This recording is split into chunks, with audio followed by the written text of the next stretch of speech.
വെറുതെ കരയുന്നു. Welcome to incredible journey of start ചെയ്യാണ്. നിങ്ങൾക്ക് അതിൽ ഇൻട്രസ്റ്റ് ഉണ്ടെങ്കിൽ ഈ വീഡിയോയിലോ അല്ലെങ്കിൽ ആ വീഡിയോയിലോ കമന്റ് ചെയ്താൽ മതി. New mother life real talk real solution. Okay, പോവാം. ഈ വീഡിയോയിൽ പോകുന്നതിന് മുമ്പ് ഒരു കാര്യം കൂടെ പറയേണ്ടത്, ഞാൻ കഴിഞ്ഞ വീഡിയോയിൽ പറഞ്ഞിരുന്നു വെയിറ്റ് ലോസ് ചാലഞ്ച് സ്റ്റാർട്ട് ചെയ്യാണ്. നിങ്ങൾക്ക് അതിൽ ഇൻട്രസ്റ്റ് ഉണ്ടെങ്കിൽ ഈ വീഡിയോയിലോ അല്ലെങ്കിൽ ആ വീഡിയോയിലോ കമന്റ് ചെയ്താൽ മതി. എവിടെ കമന്റ് ചെയ്താലും ഞാൻ കാണും. സോ കമന്റ് ചെയ്യൂ. ഒരുപാട് കമന്റ്സ് വരാണെങ്കിൽ ഞാൻ എന്തായാലും weight loss challenge for mom നമ്മൾ സ്റ്റാർട്ട് ചെയ്യും. Especially breast feeding mom. So diet ചെയ്യുമ്പോൾ ബ്ലഡ് സർക്കുലേഷൻ പ്രശ്നം വരല്ല, അവരുടെ വെയിറ്റും ലോസ് ആവണം. കാരണം ഡെലിവറി സമയമൊക്കെ ആകുമ്പോഴത്തേക്ക് ഒരുപാട് എക്സസ് വെയിറ്റ് വരുന്നതല്ലേ. മൈക്ക് പിടിക്കാൻ ആള് വന്നിട്ടുണ്ട്. അപ്പൊ നമുക്ക് റിയൽ സൊല്യൂഷനും real ടോക്കിലോട്ടും പോവാമോ? Come on, let's go. Welcome to Incredible Journey of Motherhood. So, ഈ ജേർണി എന്ന് പറയുന്നത് സോ മച്ച് ലവ് ആൻഡ് ഒരുപാട് ചാലഞ്ചസ് നിറഞ്ഞ ഒരു ജേർണിയാണ്. സോ നിങ്ങളൊരു ന്യൂ മോം ആണെങ്കിൽ നിങ്ങൾ ഒറ്റയ്ക്കല്ല. ആസ് എ ന്യൂ മോം നമ്മൾ ഒത്തിരി കാര്യങ്ങൾ ഫേസ് ചെയ്യും. ഈവൻ നമ്മൾ നോർമലായി ഇരിക്കുമ്പോൾ ഫേസ് ചെയ്തിട്ടിരുന്ന എല്ലാ കാര്യങ്ങളും അങ്ങനെ ഫുള്ളായിട്ട് മാറുന്ന ഒരു ടൈം ആയിരിക്കും ന്യൂ മോം ആകുമ്പോൾ. എല്ലാ കാര്യങ്ങൾക്കും നമുക്ക് ഇറിറ്റേഷൻ ഉണ്ടായിരിക്കും. അപ്പൊ ഞാനും കുറെ കാര്യങ്ങൾ ഫേസ് ചെയ്തിട്ടുണ്ട്. അപ്പൊ അതെന്തൊക്കെയാണ് എന്നുള്ളതും അതിന്റെ സൊല്യൂഷനും സിമ്പിൾ സൊല്യൂഷൻ നിങ്ങളെ കൊണ്ട് പറ്റും.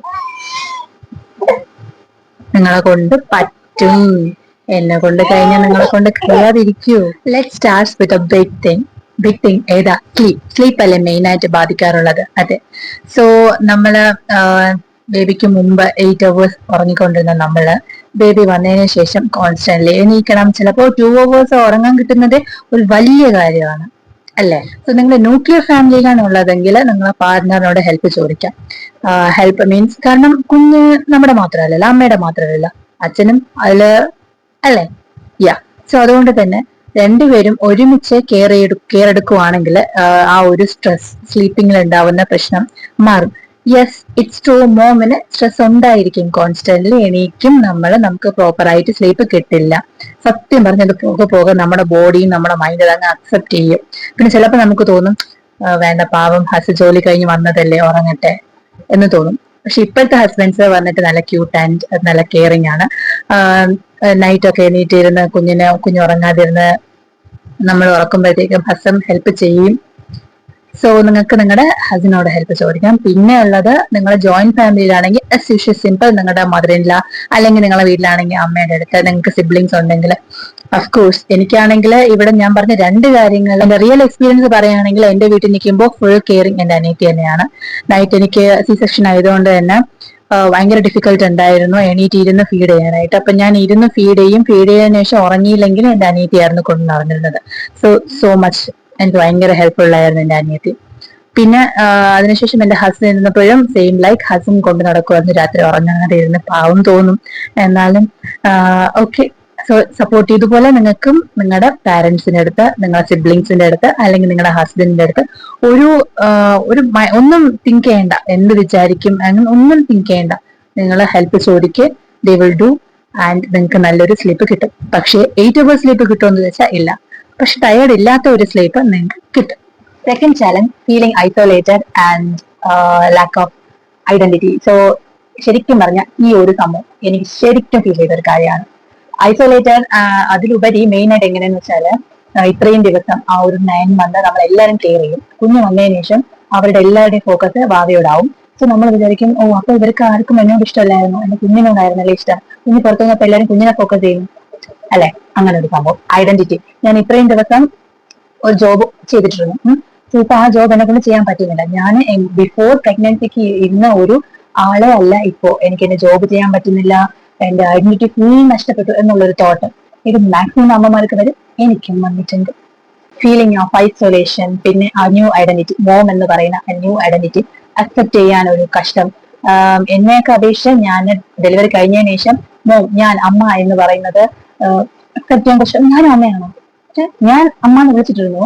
ഇപ്പൊ ഞാൻ ഒരു അമ്മ, എന്നെ ഒരാൾ അമ്മ എന്ന് വിളിക്കാൻ വന്നു എന്നുള്ള ആ ഫീൽ ഉണ്ടല്ലോ, ആ ഒരു അക്സെപ്റ്റൻസ്, അത് കുറച്ച് ടൈം എടുക്കും അതൊന്ന് ഫിക്സ് ആയി വരാനായിട്ട് മൈൻഡിൽ. സോ ഇങ്ങനെ നിങ്ങൾ ഫീൽ ചെയ്യുവാണെങ്കിൽ ഇതിന്റെ സൊല്യൂഷൻ സിമ്പിൾ ആണ്. നിങ്ങൾക്ക് ഫ്രണ്ട് സർക്കിൾ ഉണ്ടായിരിക്കും, അല്ലെങ്കിൽ ന്യൂ മോംസ് നിങ്ങളെ ഫാമിലി റിലേറ്റീവ്സിലൊക്കെ ഉണ്ടായിരിക്കും. ഫ്രണ്ട് സർക്കിളെ മതി. ഞാനിപ്പോ എന്റെ എക്സ്പീരിയൻസ് പറയുകയാണെങ്കിൽ, എന്റെ ഏജ് ഞാൻ മാരേജ് ചെയ്യുന്ന സമയത്ത് എന്റെ ഫ്രണ്ട്സിൽ കുറെ പേര് മാരേജ് ആയി, സെയിം ലൈക്ക് എല്ലാവർക്കും പിള്ളേരുണ്ട്. അപ്പോൾ മുതിർന്ന പിള്ളേരാണെങ്കിലും നമുക്ക് അവരെ കോൾ ചെയ്തിട്ടുണ്ടല്ലോ, നമ്മളെ ഫ്രണ്ട്സിനോട് ഇതിനെ കുറിച്ചൊക്കെ ഡിസ്കസ് ചെയ്യാം. നിങ്ങളുടെ എക്സ്പീരിയൻസ് എന്താണെന്ന് ഡിസ്കസ് ചെയ്യാം. നമ്മുടെ മദർഹുഡിനെ കുറിച്ച് എല്ലാം ഡിസ്കസ് ചെയ്യുമ്പോഴല്ലോ നമുക്ക് ആ ഒരു ഫീലിംഗ് പോകും, ലോൺലിനെസ്, ഒറ്റയ്ക്കാണെന്നുള്ള ഫീലിംഗ് പോകും. ശരിക്കും പറഞ്ഞാൽ നമ്മൾ ലോൺലി ആയിട്ട് ഇരിക്കാൻ പാടില്ല. എന്നാല് ഓവർ തിങ്ക് ചെയ്ത പിന്നെ അത് വേറെ ഒരു റൂട്ടിലോട്ട് പോകും.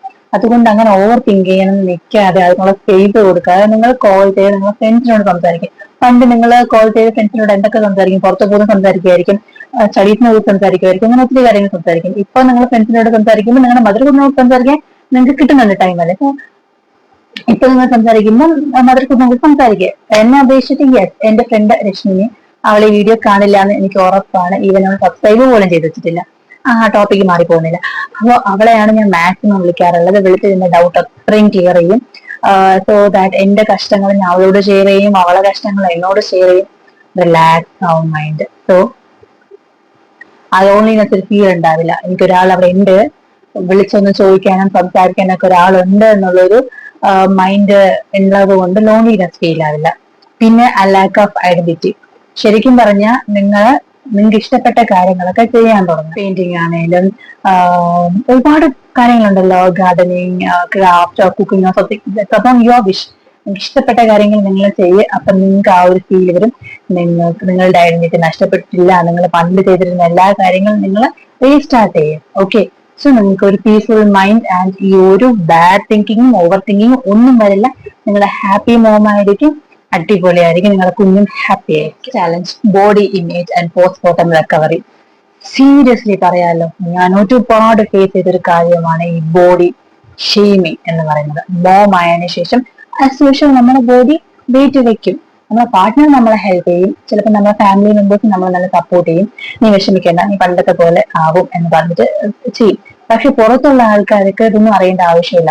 നമ്മൾ കണ്ടതും നീ ഇത്രയും വണ്ണം വെച്ചതാ, ഞാൻ ഒരുപാട് കേട്ടത് സാധനമാണ്. ഇത്രയും വണ്ണം വെച്ചാൽ അമ്മ എന്തെങ്കിലും ഇരിക്കണേ, കുറയ്ക്കുന്നില്ലേ, കുഞ്ഞ് ഇങ്ങനെ ഇരിക്കുന്ന ചോദിക്കുന്ന, കുഞ്ഞ് നല്ല ഉണക്കായതുകൊണ്ട് എന്നോട് ചോദിക്കും അമ്മയുടെ ഫുഡൊക്കെ, കുഞ്ഞിന്റെ ഫുഡൊക്കെ അമ്മയാണോ? ഞാൻ ശരിക്കും പറഞ്ഞ ഇതൊക്കെ കേട്ടത് കൊണ്ടാണ് ഞാൻ 2-3 ഷോർട്സ് ആക്കി റിലീറ്റ് ചെയ്തിട്ടുള്ളത്. ശരിക്കും പറഞ്ഞാൽ പേരുടെ കാര്യങ്ങളാണ്. അപ്പൊ ഈ ബോഡി ഷെയ്മിങ്, ബോഡിയെ കുറിച്ചിട്ടുള്ളതും പിന്നെ പോസ്റ്റ്മോർട്ടം റിക്കവറി, ഈ ഒരു കാര്യം ഒരു ഇമ്പോർട്ടന്റ് തിങ് ആണ് കേട്ടോ നമ്മുടെ ഈ മദർഹുഡ് എന്ന് വരുമ്പോൾ. സോ ആ തിങ്കിങ് ഒക്കെ ഉള്ള ഒരു മോം ആണെങ്കിൽ ശരിക്കും ഞാൻ ഒരു കാര്യം പറയട്ടെ, നമ്മുടെ ബോഡി എന്ന് പറയുന്നത് ബ്യൂട്ടിഫുൾ ആണ്. ബിക്കോസ് നമ്മുടെ കുഞ്ഞിനെ ക്യാരി ചെയ്തതാണ്. സോ നമ്മൾ അത്രയും ഹാപ്പി ആയിരിക്കണം. നമ്മുടെ ബോഡി വണ്ണായെന്ന് പറഞ്ഞിട്ട് ഒരു ഫീലിംഗ് ഒന്നും അതിന് ആവശ്യമില്ല. ഇതൊരു റേസ് അല്ല, സ്ലോവാ സ്റ്റഡിയാ നമുക്ക് വെയിറ്റ് ലോ ചെയ്യാം. അതുകൊണ്ടാ ഞാൻ വെയിറ്റ് ലോ ചെയ്തു. ഞാൻ ഡെലിവറി ആയപ്പോ എനിക്ക് 109 കിലോ ഉണ്ടായിരുന്നു. ഞാൻ വെയിറ്റ് പുറത്ത് പറയുന്നതിൽ ഊറ്റി നാണക്കേട് കാണിക്കാത്ത ഒരാളാണ്. 109 ഉണ്ടായിരുന്നു. സോ ഇപ്പോ എന്റെ വെയിറ്റ് 96 ഞാൻ ഗ്രാജുവലി വന്നിട്ടിരിക്കുകയാണ്. ബിക്കോസ് 96-95 സംതിങ് ഞാൻ വരുവാണ്, കുറച്ചുകൊണ്ടിരിക്കുകയാണ്. എന്ന് പറഞ്ഞിട്ട് മറ്റാൾക്കാർ പറഞ്ഞത് കൊണ്ട് അല്ല, എനിക്ക് തോന്നി ഞാൻ കുറയ്ക്കണം. എങ്കിലും എന്റെ കുഞ്ഞിന്റെ പുറകെ കൂടെ എനിക്ക് ഓടാൻ പറ്റൂ. പണ്ടത്തെ വെയിറ്റ് എനിക്ക് കൊണ്ടുവന്നാലേ ഇപ്പം നാളെ വലുതാവും തോന്നും നമുക്ക് പുറകെ കൂടെ ഓടണം, എല്ലാം ചെയ്യണം, കുഞ്ഞു ഇതൊക്കെ ചെയ്യാണ്ട് ഡിഫിക്കൽട്ട് ആണ് വെയിറ്റ് വെച്ചിട്ട്. ഞാൻ എന്റെ തോട്ടാണ് പറയുന്നത്. അതുകൊണ്ട് അത് കുറയ്ക്കണമെന്ന് ഞാൻ തന്നെ ഒരു ഇത് എടുത്തത് കൊണ്ട് ഞാനിപ്പോ അതിനുള്ള ശ്രമത്തിലാണ്. അതുകൊണ്ട് തന്നെ നിങ്ങളെ ബോഡി വണ്ണാണെന്ന് പറഞ്ഞ് നിങ്ങളെ വന്ന് ആ ഒരു തിങ്കിങ് പോകല്ലേ കേട്ടോ, അയ്യോ എന്റെ ബോഡി വന്നതിന് അംഗീകരിക്കുന്നു എന്നുള്ളൊരു തിങ്കിങ് പോകല്ലേ.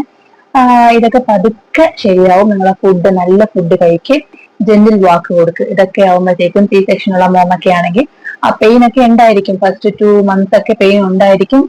എനിക്ക് അനുഭവം ഉള്ളതാണ്, പെയിൻ ഉണ്ട്. അത് പതിയെ നമുക്ക് വാക്കിങ് ചെയ്താൽ മതി. അത് കഴിഞ്ഞതിന് ശേഷം ഗ്രാജുവലി, ഞാൻ പറഞ്ഞു ഇത് റേസ് അല്ല, ഗ്രാജുവലി നിങ്ങളെ കൊണ്ട് വെയിറ്റ് ലോസ് ആവാൻ പറ്റും. ചിലർക്ക് താനേ പോവും, ചിലരാണെങ്കിൽ തന്നെ വർക്ക്ഔട്ടും ചെറിയ ചെറിയ ഡയറ്റ് ഒക്കെ ചെയ്യുകയാണെങ്കിൽ കുറയും. സോ ഇതോർത്ത് ടെൻഷൻ ആവേണ്ട. പോസ്റ്റ്മോർട്ടം ഡിപ്രഷൻ എന്ന് പറയുന്ന സാധനം നമ്മൾ അടുത്ത് കൊണ്ടുവരാൻ വിടല്ലേ. പിന്നെ ലാസ്റ്റ് ആൻഡ് ഫൈനൽ, നിങ്ങളെ തന്നെ താഴ്ത്തിക്കട്ടില്ലേ. നിങ്ങൾക്ക് ചിലപ്പോൾ ഒരു തോട്ട് കാണും, ഞാൻ ഒന്നും ചെയ്യുന്നില്ലല്ലോ, ജസ്റ്റ് ഡയപ്പർ മാറ്റുന്നു, കുഞ്ഞിനെ ഫീഡ് ചെയ്യുന്നു, ഉറക്കുന്നു, വേറെ ഒന്നും ചെയ്യുന്നില്ല എന്നുള്ളൊരു തോട്ട് വരല്ല. കുഞ്ഞെ ജനിക്കുന്നതിന് മുമ്പ് നിങ്ങൾ എന്തെങ്കിലും ചെയ്തിട്ടുണ്ടോ? നിങ്ങളൊരു കുഞ്ഞു കൊച്ചിന് എല്ലാ കാര്യങ്ങളും പറഞ്ഞു കൊടുക്കുന്നുണ്ട്, ഫീഡ് ചെയ്യുന്നുണ്ട്, കുഞ്ഞിന്റെ വിശപ്പ് മാറ്റുന്നുണ്ട്, പിന്നെ എന്തൊക്കെ ചെയ്യുന്നുണ്ട്, ഒരുപാട് കാര്യങ്ങൾ ഡയപ്പർ മാറ്റുന്നുണ്ട്. സോ ഇതൊക്കെ നമ്മൾ അപ്രീഷിയേറ്റ് ചെയ്യണം. Appreciate your self. So that നിങ്ങൾക്ക് വീണ്ടും വീണ്ടും ചെയ്യാൻ തോന്നും. ചിലപ്പോൾ ഇതിലൊക്കെ നിങ്ങൾ പുതിയ ഐഡിയാസ് ഹാക്കൊക്കെ കണ്ടുപിടിക്കും. സോ ഇതൊക്കെ ചെയ്യാൻ ഹാപ്പി ആയിരിക്കും കേട്ടോ. ഈ പറഞ്ഞ കാര്യങ്ങൾ ചിലപ്പോൾ നിങ്ങൾക്ക് റിലേറ്റ് ചെയ്യാൻ പറ്റുന്ന ചില കാര്യങ്ങളൊക്കെ ഉണ്ടായിരിക്കും. സോ ഇതിൽ എന്തെങ്കിലും ഡൗട്ട്സ് ഉണ്ടെങ്കിൽ നിങ്ങൾക്ക് ടെക്സ്റ്റ് ചെയ്യാം കേട്ടോ. ഇൻസ്റ്റയിലും ടെക്സ്റ്റ് ചെയ്യാം, ഇപ്പം ഈ കമന്റ് ബോക്സിലും മെസ്സേജ് അയക്കാം. ഞാൻ കൺഫേം ആയിട്ട് ഇതിനൊക്കെ റിപ്ലൈ ചെയ്യും. സത്യമോം നമുക്കറിയാം, ഞാനൊക്കെ ഒരുപാട് കാര്യങ്ങൾ ഫേസ് ചെയ്തപ്പോ ചില കാര്യങ്ങളൊക്കെ എനിക്ക് ഫ്രണ്ട്സിനോട് ചോദിക്കും, ചില കാര്യങ്ങളൊക്കെ ചോദിക്കണമെന്ന് പറഞ്ഞിട്ട് ഞാൻ എഴുതിയിട്ടുണ്ട്. അതുകൊണ്ട് തന്നെ നിങ്ങൾക്ക് ആർക്കെങ്കിലും എന്തെങ്കിലും ഡൗട്ട് അസമോം ഉണ്ടെങ്കിൽ യു ക്യാൻ ആസ്ക് മീ. ഞാൻ ഡോക്ടർ ഒന്നുമല്ല, മരുന്നൊന്നും പ്രിസ്ക്രൈബ് ഒന്നും ചെയ്യില്ല, പക്ഷെ എക്സ്പീരിയൻസ് ഷെയർ ചെയ്യാൻ പറ്റുമല്ലോ. അങ്ങനെ ഞാൻ എന്റെ എക്സ്പീരിയൻസ് നിങ്ങളുമായിട്ട് ഷെയർ ചെയ്യാം. അപ്പൊ അടുത്ത വീഡിയോയിൽ കാണാം. ബൈ. നിങ്ങൾക്ക് ഇത് ഇഷ്ടപ്പെട്ടു എന്ന് ഞാൻ വിശ്വസിക്കുന്നു. അപ്പൊ അടുത്ത വീഡിയോയിൽ കാണാം. ബൈ.